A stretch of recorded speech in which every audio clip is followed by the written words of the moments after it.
We're learning halacha on Shabbos. Laws of Shabbos, the Alter Rebbe Shulchan Aruch. It's section 306, halacha 7.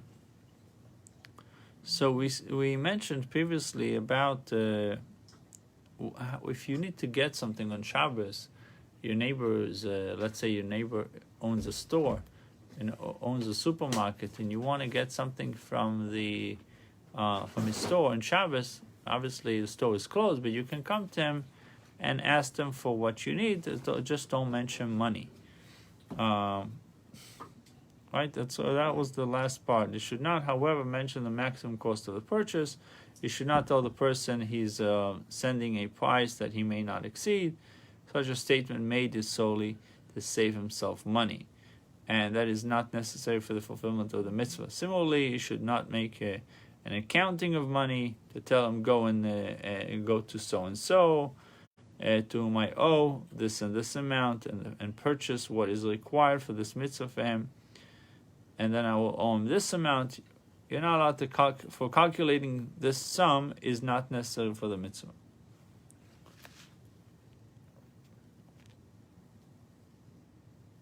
So the key to this halacha is that you don't mention money. The moment you mention money, it's considered a real transaction. Right.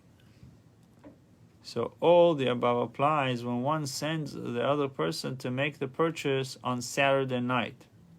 If, however, the opportunity presents itself for him to purchase the item on Shabbos itself, it is impossible for him to acquire the item by promising payment at a later date without mentioning an explicit purchase price.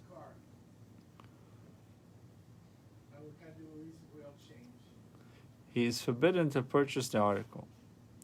So again, in a case, if however the opportunity presents itself for him to purchase the item on Shabbos itself, and it is impossible for him to acquire the item by promising payment at a later date, without mentioning exactly or an explicit purchase price, is forbidden. If you can't run away from mentioning a explicit price, then you're not allowed to do it.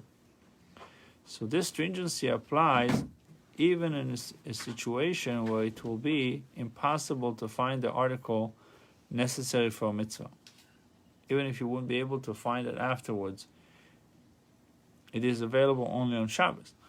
For on Shabbos itself, license was only granted to purchase an article necessary for a mitzvah in the same manner that one may purchase article for permissible matters.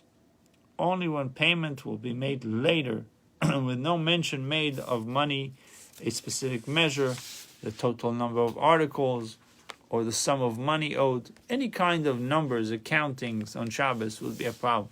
As will be explained in section 323. If even one of these requirements is not met, making the purchase is forbidden as a shvus, as a rabbinical enactment, in the complete sense, like the other shvusim that were not permitted for the sake of a mitzvah, except when the act was performed by a non-Jew, as will be stated in section 307. Baruchim to you.